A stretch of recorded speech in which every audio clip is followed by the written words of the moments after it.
지난주에 요셉의 그 종살이 하는 요셉에 대해서 우리가 보면서 제가 어떤 그 요셉에 대한 두각적인 말보다 포커스를 하나님께 돌렸는데, 오늘 말씀도 다시 한번 반복이 될 겁니다.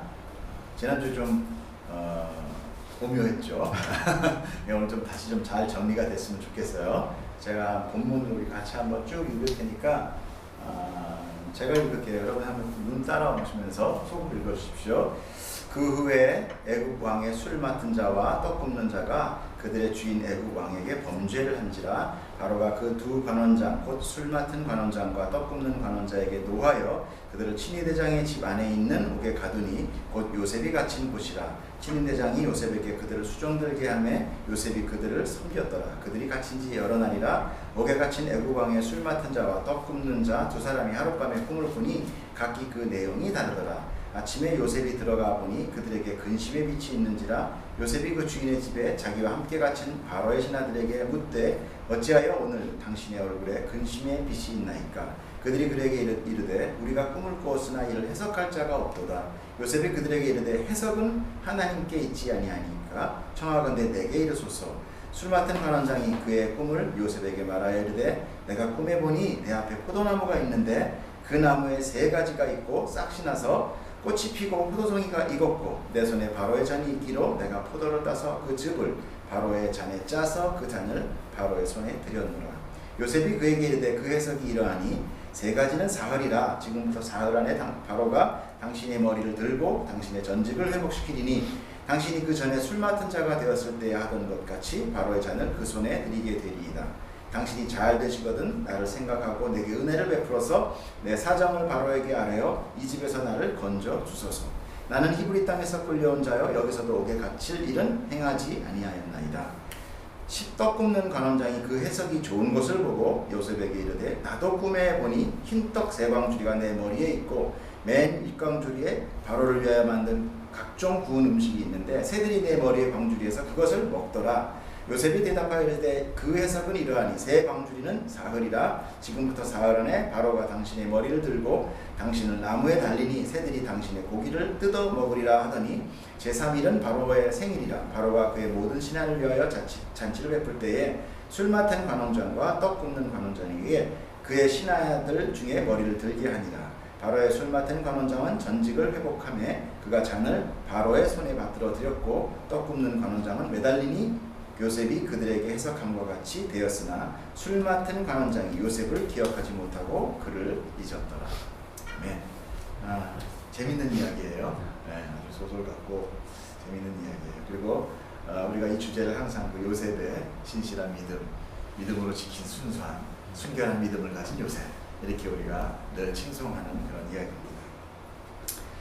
이 이야기 요셉의 감옥 이야기 잘 알고 있죠. 지난주에도 요셉의 이야기로 형들에 의해서 억울하게 애굽에 종으로 끌려가서 보디발의 집에 종으로 팔렸으나 열심히 순종적으로 일을 해내서 신임을 얻어서 가정 총무가 되었습니다. 그리고 매일 보디발의 아내의 유혹을 받았지만 믿음으로 잘 이겨낸 요셉을 또 보았죠. 그럼에도 보디발의 보디발은 아내 그 가늠 미수라는 명령을 쓰고 요셉이 억울하게 감옥으로 간 그 요셉의 이야기였어요. 요셉의 신실한 믿음과 온유한 성품, 그리고 준수한 외모와 뛰어난 지혜에 하나님을 믿는 믿음까지 깊은 요셉의 이야기로 점철되고 있습니다. 물론 그것을 제가 또 부인하려고 하는 건 아니에요. 맞아요. 그런 부분이 있어요. 그러나 우리가 아는 이야기 속에 사실 하나님이 더 나타나기보다는 오히려 조금 요셉의 그 신실한 믿음과 요셉의 고난 가운데 하나님이 동행한 어떤 그 요셉의 믿음을 좀 더 우리가 좀 두각시키고 있는 것 아닌가, 이렇게 좀 제가 생각이 되어서 조금 더 자세히 묵상을 하게 됐어요. 우리는 이 이야기를 통해서 나도 나의 믿음도 요셉처럼 정말 신실하게 살아서 세상의 유혹으로부터 싸워 이기면 하나님이 내게 풍성한 복과 형통한 삶을 주실 것이다 라는 사실 메시지를 받기도 합니다. 그죠? 그렇게 또 설교도 많이 하시고, 제가 그걸 전부 다 부인하는 것은 아니에요. 그러나 분명히 우리는 성경은 인간의 유명함이라든지, 그렇죠? 힘이나 권력이나 부유한 이야기책은 아니라는 것을 우리가 또 봤잖아요. 그렇죠? 그렇다면 하나님을 설명하는 성경책이라는 것을 우리가 창세기를 통해서 배웠다면 우리가 너무 인간 요셉만을 바라보다 보면 꼭 우리가 하나님을 좀 간과할 수 있지 않겠는가 생각이 듭니다.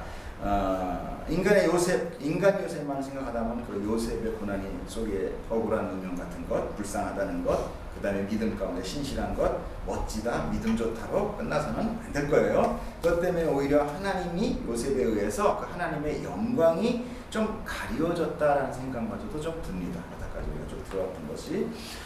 우리는 오늘 이 이야기를 좀 더 하나님에게 포커스를 맞춰서 이 요셉을 통해 역사를 이루어가시는 그분의 큰 손을 보기를 희망합니다. 자, 한 주석가의 예를 제가 주석을 여러 가지를 봤거든요. 그래서 대표적인 주석을 하나 보겠습니다. 제가 읽어보겠습니다. 들어보세요. 고난 속에서, 제가 이거 올렸나요? 안 올렸죠? 고난 속에서 믿음을 지켰던 요셉을 위해 이제 하나님께서는 영광의 길을 예비하기 시작한다. 본장은 꿈 때문에 고난을 당하게 된 요셉이 꿈을 통하여 애굽 왕 바로에게 나아갈 수 있는 새로운 국면을 맞이하게 됨을 보여주고 있다. 라고 주석가가 써놨어요. 주석책에. 요셉이 고난을 받은 것은 사실입니다. 그렇죠? 그러나 성경에 요셉이 믿음을 지켰던 것이 무엇이겠어요? 요셉이 정말 믿음을 지켰던 것이 어떤 행동을 보고 우리의 믿음을 지켰다고 할 수 있겠어요? 자, 첫 번째, 그 먼 길을 아버지 명령을 받아서 형들을 찾아서 순종으로 갔던 것이 믿음이었는가? 또 형들이 구덩이에 던질 때 순수하게 내려가는 것, 그게 과연 믿음이었나? 또 이스마엘 사람의 손에 팔려갈 때 순순히 오랏줄을 받고 따라가는 것이 믿음이었나? 애굽에 가서 친위대장 보디발 집에 가서 열심히 순종으로 일하면서 빠지게 고생한 것이 그런 믿음이었는가? 그것 때문에 하나님은 요셉을 위해서 그때 부랴부랴 당신의 영광의 길을 준비하셨다는 것은 좀 약간 좀 어색한 부분들이 있죠. 아까 주석가에서도 얘기해도 무슨 얘기냐면 고난 속에서도 믿음을 지켰던 요셉을 위하여 라고 되어 있어요. 물론 뭐 요셉을 사랑하지 않았다는 얘기는 아닙니다. 그러나 요셉을 위하여 하나님께서는 영광의 길을 이제 하기 시작했다라고 얘기하는 것은 좀 제가 조금 받아들이기 좀 어려웠던 것 같습니다. 자, 그것 때문에 하나님은 요셉을 위하여 물론 이제 요셉의 성격이 사납다거나 또는 뭐 다혈질이라거나 아니면 불성실하다거나 하는 것은 아니에요. 그렇죠? 그러나 그렇다고 해서 그것이 믿음의 행동이고 순종이다라고만 볼 수는 없는 거다. 결국 착하게 산다고 해서 그것이 구원으로 가는 믿음의 본이 되는 것만은 아니라는 거예요. 그럼 물론 아버지의 말에 의해서 순종적으로 먼 길을 떠나서 형들을 찾아갔어요. 그렇죠? 그 다음에 그 꿈 이야기로 그러나 그 꿈 이야기로 뭐예요? 온통 미움을 받았던 요셉은 그동안 아버지가 옆에 있어서 사실 야단도 제대로 못 쳤던 그 형들의 마음에 분노만 사실 가득 주었어요. 그렇죠? 그리고 미움이 가득 찼습니다. 그 얄미운 놈이 그 형들의 눈을 가리워서 아마 요셉을 정말 죽이고 싶다고 미웠을 수도 있어요. 또 배달한 자식이었잖아요. 그렇기 때문에 정말 노예로 팔기에도 사실은 합당했을 수도 있어요. 인간의 악한 본질로 봤을 때. 그러나 그렇다고 해서 그들이 다 악하냐 이거예요. 그 형들이. 꼭 그렇게만 생각할 수는 없지 않겠나 생각해요. 왜냐하면 자, 요셉을 팔고 나서 이제 시간이 지나면서 야, 우리가 무슨 짓을 한 거냐 정신이 들면서 엄청 많이 후회한 것 같아요. 더구나 아버지 야곱이 오랜 시간 동안 요셉을 위해서 애곡하고 애통하는 모습을 보면서 죄송하고 그 마음이 너무너무 아팠을 거예요. 그런 마음을 엿볼 수 있는 성경 구절이 있어요. 창세기 42장 21절에 보면 그들이 서로 말하되 우리가 아우의 일로 말미암아 범죄하였다.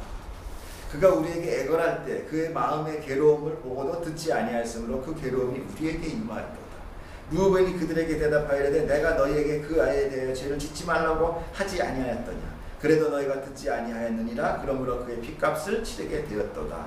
이런 얘기들은 그동안 계속 마음 가운데 이 사건이 그렇죠. 같이 자라온 형제인데 미워서 팔긴 했지만 그런 거 있잖아. 하고 나서 막 엄청 후회되는 거. 이제 돌이킬 수도 없는.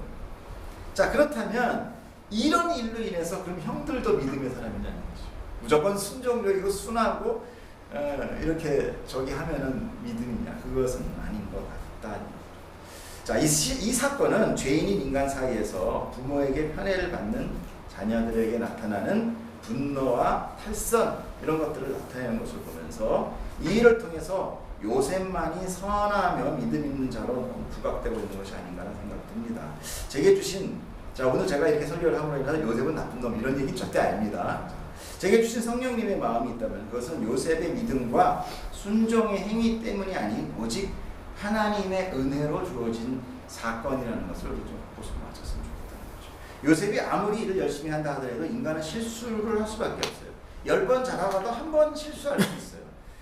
그것으로 미움을 받는 것이 사실은 세상 일입니다. 그렇죠? 세상에서 얼마나 내가 열심히 9번 일했지만 상사는 한 번 잘못된 걸 기억해요. 9번 잘하면 기억 안 합니다. 그런데 성경은 하나님이 요셉과 함께 하셔서 그의 모든 일을 형통하게 하셨다고 하는 말을 해요. 결국 요셉을 가정총무로 올려놓은 것은 오직 하나님의 은혜로만 가능하다는, 우리는 하나님이 함께 형통해서 요셉이 열심히 일하고 순종적으로 아주 성실하게 일하는 모습도 우리가 보고, 그 모습을 우리가 보고 있지만 사실 종이 아무리 열심히 일한다고 가정총무되지 않아요. 이 사건은 어찌 보면 하나님의 능력과 기적 같은 일이에요. 근데 우리가 성경을 볼 때 항상 늘 옛날 얘기같이 들어서 그냥 당연히 우리가 이건 뭐 될 수 있는 일이야, 성경에 나오는 훌륭한 인물들은 얼마든지 할 수 있어 라는 정말 그런 생각들을 하고 보는데, 아브라함 어땠어요? 그냥 똑같았잖아요. 야곱 어땠어요? 우리의 마음 똑같았잖아요. 늘 성경의 인물이 우리가 생각하고 있었던 거와 전혀 아닌 그런 어떤 위대한 인물로 가장되어 있는 것이 아닌, 어쩌면 성경은 계속 사람을 이렇게 발각시키고 있었다는 것을 우리가 알 수 있어요. 하나님의 은혜 없이는 도저히 생명으로 갈 수 없는 존재들이 우리들이라는 것을 성경은 밝히고 있는 거예요. 이 세상에 어떤 경우라도 종으로 팔려간 요셉에게 이런 일은 일어날 수가 없는 것이에요. 종이 가정총무로 올라간다는 건요, 그건 정말 없습니다. 더군다나 모든 주권을 다 주게 하는 것은 불가능한 거예요, 사실. 지금 그런 불가능을 하나님께서 기적같이 가능하게 하셨다는 거예요. 뭐 때문에? 당신의 역사 때문에. 그것은 분명 하나님의 능력의 손이라는 것을 우리는 기억해야 되는 거죠. 최악의 상황에서 하나님의 손이 임하니 최상의 기적이 일어나더라 라는 거예요. 우리는 이 요셉 사건에서 계속 이끄시며 행하시는 하나님의 능력을 보게 되는 거예요. 따라서 저는 그 다음 맥켄토시의 주석을 더 본문 주의를 잘했다고 생각이 돼서 제가 이 설교에 삽입해서 한번 여러분에게 읽어드리겠습니다. 잘 들어보세요. 하나님은 이 모든 사건의 배후에 계신다. 하나님의 손가락은 주위 환경이라는 거대한 기계의 모든 스프링을 다 조절하고 계신다. 정한 때가 오면 하나님은 그의 목적을 수행할 사람을 내시고 그를 큰 방에 앉히신다. 이것은 언제나 하나님의 대권이다. 하나님은 만유 위에 계시며 만유를 하나님의 장엄하고도 신비한 계획을 성취하는 데에 사용하실 수 있다.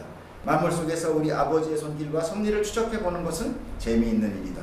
온갖 종류의 대행자들, 가령 청사와 사람과 마귀들까지도 모두 하나님의 절대주권적인 처분 아래 놓여있고 하나님의 전능한 손길 아래 있으며, 따라서 그 모든 것들이 하나님의 목적을 실천해내기 위해 존재한다는 사실을 알고 보면 매우 재미있는 일이다.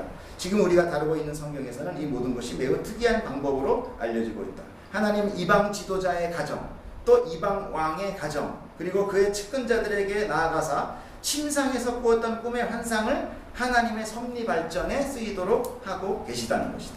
하나님의 목적 성취를 위해 사용되고 있는 것들은 비단 개개인과 그들의 환경만이 아니라 애국과 주위의 모든 나라들도 사건 전면에 등장한다. 요컨대 온 땅이 그의 형제들로부터 분리되어진 어떤 한 사람의 영광과 위대성, 이렇게 쭉 나오거든요. 이 주석이 저는 더 저한테 말했어요. 성령님 제 마음에 준 것이 담았습니다. 하나님의 방법은 항상 이랬습니다. 하나님의 방법은 어떤 인간의 선함과 어떤 인간의 노력으로 인해서 그래? 네가 그런 걸 다 해냈단 말이야? 그래, 그렇다면 내가 그 일에 한번 가지 하고, 인간의 선함과 인간의 어떤 업적에 하나님이 덧묻어 가시는 분이 아니라 하나님이 주도적으로 이끌어 가시고 계속적으로 마귀와 사탄은 계속 이를 그르치는 일로, 요셉을 통해 이스라엘 통해서 했는데 처음엔 누구였죠? 르우벤 장자로 이루어져야 되는데 장자 유혹 쪽으로 꼬셔서 자기 아버지 침상을 더럽히게 하고 이렇게 계속적으로 요셉까지 내려가는 것마저도 이제 팔아먹고 죽이려고 하는 그런 손에서 하나님은 계속 당신의 뜻으로 이루어가고 있다는 거죠. 여러분은 어떻게 생각하십니까? 그렇다면 요셉의 이 모든 고난과 종됨이라든지 옥의 갇힘이 하나님에 의하여 되었다고 생각하십니까? 근데 그건 또 아닙니다. 그렇다면은 하나님은 자기의 뜻을 위하여 우리를 언제든지 옥에 보내고 감옥에 쳐놓고 종으로 보낼 수 있다. 그렇다면 선한 아버지 하나님은 아니죠. 왜냐하면 이그러지고 망가진 인간의 죄성이 이뤄낸 결과들에 그것에 요셉이 있는 거죠. 오히려 하나님의 손이 제거될 때 그 고난은 더욱더 크게 나타날 뿐이에요. 무슨 얘기인지 이해가 가십니까? 제가 약간 좀 쓰다 보니 어렵게 좀 표현이 됐는데 쉽게 얘기해서 이런 모든 것들은 인간의 실수와 시기와 질투와 미움 그런 살인하고 싶은 마음으로 인하여 형제들 간에도 이런 사건이 벌어져서 그렇게 계속적으로 밀고 가는 사탄이 배후에 있는 사건들의 연속성이라는 거죠. 하나님이 그 사건으로 밀어넣은 건 아니란 말이야. 야, 너 한번 당해봐. 그리고 내가 거기서 한번 쫙 일으키는 걸 한번 봐봐. 그런 하나님이 아니라는 거예요. 당신의 기적을 아주 의시되며 나타내고 싶어 하신 하나님이 아니라는 거죠. 계속적으로 망가뜨리는 사탄의 공격 그 뛰어넘는 위에서 하나님은 그 사건 가운데서 계속 일으켜 세우면서 나아가는 것이라는 거예요. 그렇기 때문에 하나님의 손이 만약에 그것이 없다면 그냥 좌절로 실패로 갈 수밖에 없는 상황들인 거죠. 자, 종이 주인의 아내를 범하였는데 그것은 당장 살인입니다. 아니, 그건 돌에 맞아 죽든지 바로 죽어요. 아무리 어떤 서약자는 어떤 분은 이런 얘기를 하더라고요. 보디발의 아내가 분명히 노예 중에 하나였을 거다. 이쁜 것도 하나 데려왔을 거다. 뭐 이렇게 꾸며대 성경에는 안 나와 있어요. 아니, 분명히 이뻤을 거다. 그리고 그 과거에 로마라는 제가 미국 드라마를 한번 본 적이 있어요. 굉장히 성이 문란하더라고요. 남편들은 여종들을 막 이렇게 옛날 우리 조선시대 같이 첩들을 두고 이 만인들은요 또 튼튼한 이 종들 막 이렇게 글래디에이터들 몰래 침상에 불러들여서 이렇게 막 문란한 저기 하더라고요. 그 암암리에 그것이 그냥 인정돼 있는 거예요. 그래갖고 더 웃기는 것은 이거 옆에 있는 사촌 어떤 성주 여자한테 그 여기 지금 다른 사람 없으니까 남자 성기가 엄청 큰 종을 선물로 보내요. 뭐 장난감 보내 선물로 아주 그런 뭐 우스꽝스러운 게 있는데 그런 식으로 뭐 보디발도 자기 아내의 불란함을 이미 알고 있었기 때문에 요셉의 성실함과 신실함이 있어서 그를 죽이지 않고 자기 집에 있는 옥에 가둔 거다. 그렇게 얘기하는 사람들도 있어요. 그러나 아무리 자기 아내가 문란하다고 해서 그 상황을 본 남편이 사람 마음에 그렇게 자비가 흐르는 사람은 얼마나 될지 모르겠어요. 어찌됐건 미운 거예요.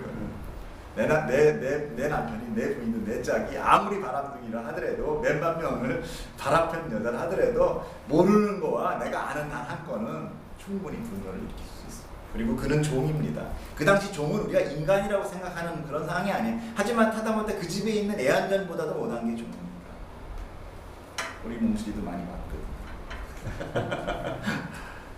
그렇기 때문에 이 사건은 어찌 보면은 지금 우리가 이 상황에 성경으로 보면서 요셉이 두각되어 있기 때문에 이럴 수 있겠구나. 요셉이 얼마나 착한데 그래.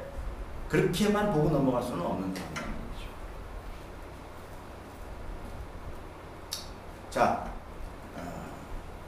그렇기 때문에 보디발이 지금 요셉을 지금 자기 집에 있는 옥에다 가뒀다는 것은 보디발이 지금 요셉을 죽일 생각이 전혀 없었다는 거예요. 그것 자체가 기적이에요. 그것 자체가 기적이에요. 벌써 그것이 두 번째 기적이 됩니다. 그렇죠?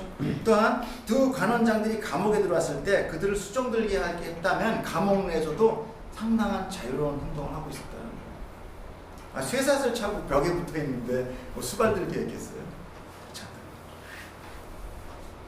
분명히 자기 아내를 겁탈하고 했던 자예요. 눈에 띄기만 해도 가슴이 벌렁거릴 텐데 그거랑은 전혀 다른 문제죠. 이제 요셉은 이 고난 가운데서 하나님이 자기와 함께 하셔서 계속 이어지는 상황 속에서 기적을 이끄시고 있음을 알거나 느끼고 있지 못한다는 것을 성경을 통해서 알 수 있어요. 말이 좀 되게 장황했는데 결국 요셉이 아직까지도 하나님의 자기 안에서 기적으로 일으킨다는 걸 아주 실질적으로 느끼고 있지 못하다는 거예요. 그는 하나님에게 기도하기보다는 사람한테 의지하는 모습을 보여요. 그게 14절에 나옵니다. 14절 한번 볼까요? 당신이 잘 되시거든 나를 생각하고 내게 은혜를 베풀어서 내 사정을 바로에게 아뢰어 내 집에서 나를 건져 주소서. 만약에 하나님이 정말 자기 손에서 이끌어지고 있는 걸 본다면 굳이 그 관원장에게 이렇게까지 부탁을 할 필요가 없어요. 굉장히 간곡한 부탁이거든요. 그러면서 15절로 또 이어집니다. 나는 히브리 땅에서 끌려온 자여 여기서도 옥에 갇힐 일을 행하지 아니하였나이다. 자기의 억울함을 철저하게 호소하고 제발 부탁이니 나를 건져달라고 지금 애원하고 있는 거예요. 뭐 이것이 잘못됐다는 것이 아니라 이런 것은 누구나 이런 상황에서 자연적으로 나오는 행동이죠. 그런데 지금 요셉은요 굉장히 아이러니한 사건을 두 가지를 경험하고 있어요. 지금 꿈을 해석하는 자가 바로 하나님이라는 것을 그가 알고 있다는 거예요. 자 8절 한번 보겠습니다. 자 그들에게 이르되 그들이 관원장들에게 그들이 그에게 이르되죠. 그들이 그에게 이르되 우리가 꿈을 꾸었으나 이를 해석할 자가 없도다. 근데 그때 요셉이 그들에게 이르되 해석은 누구한테 있어요? 하나님에게 있다는 얘기예요. 그리고 하나님이 그 꿈을 이야기하게끔 하는 상황을 본 거죠. 그러면서도 잘 되면 나 좀 구해줘 그러고 누구를 의지하냐면 관원장을 의지하게 됩니다. 자기 입으로 이런 것은 하나님만 아십니다라고 하면서 하나님이 알려준 이야기를 그들에게 해주고 있는 것을 보면 요셉의 믿음은 우리보다 물론 더 큰지 어떤지 모르겠지만 그렇게 엄청난 큰 차이가 있지 않다는 것을 생각합니다. 자 이렇게 꿈을 해석해주고 간곡한 부탁을 했음에도 술 맡은 관원장은 오늘 본문의 마지막 장식을 아주 실망스러운 단어로 하게 됩니다. 21절 볼게요.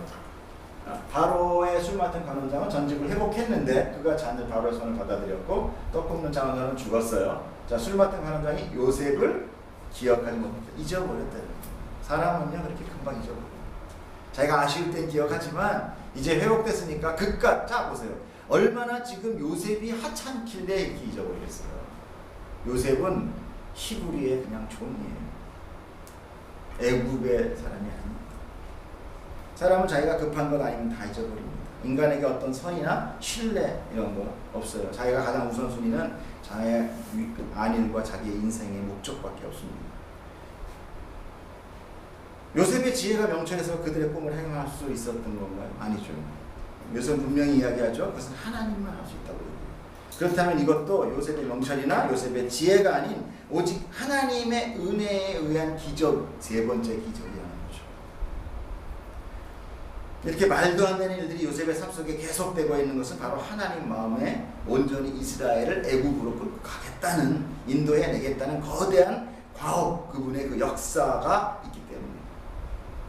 하나님이 말씀하시는 것을 듣고 바로의 꿈을 해몽해 주었는데 그가 진짜 풀려난 것을 본 요셉, 그러나 그 순간부터 요셉이 아마 믿음이 생기지 않았던 거예요. 그때 하나님을 본 것 같다는 생각이죠.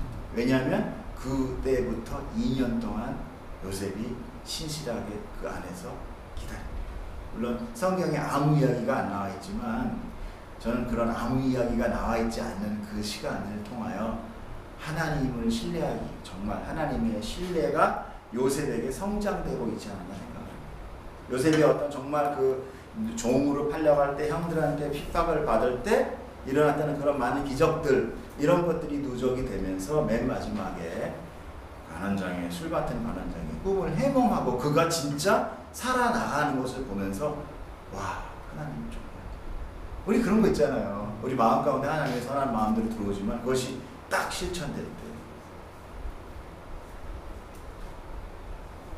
그래서 그는 2년 동안 감옥에서 삶을 포기하지 아니하고 조용히 기다릴 수 있지 않았나 저는 개인적으로 생각합니다. 요셉의 믿음은 바로 하나님의 손이 먼저 그의 삶을 이끄시고 그것을 경험하면서 차츰 생겨나고 있는 것을 우리가 알게 돼요. 우리의 믿음도 이렇게 하루하루 조금씩 주님을 경험하며 자라나가는 것입니다.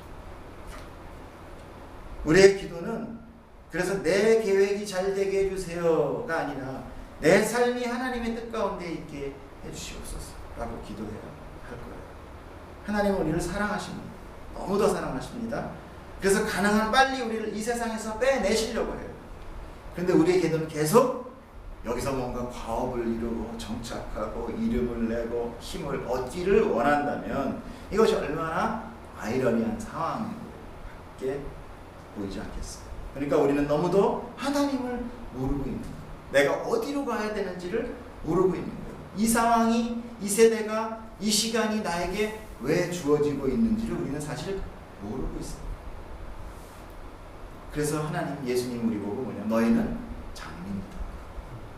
우리가 눈을 뜨고 있는데요, 네가 눈을 떴다고 하니까 장님이다. 이 현실을 보고 있다라니까 넌 장님이야. 맞아. 그래서 우리의 시선이 자꾸 인간 요셉에게 가는 거 아닌가 하는 생각이 듭니다. 우리에게 고난이 있습니까? 그 고난 가운데 하나님이 함께 계심을 믿으십시오. 내가 아니라 하나님께서 이 고난을 당신의 복으로, 우리의 복으로 바꾸시며 하나님의 계획을 이뤄가실 겁니다. 우리는 그저 그 손 꼭 붙들고 따라가면 되는 거예요. 아멘. 말씀 끝. 역시 오늘도 하나님의 은혜가 우리 안에 있다는 것을 다시 한번 깨닫게 되는 시간이 되기를 축복합니다. 기도할게요. 우리 한번 마지막 찬양 한 번만 부르게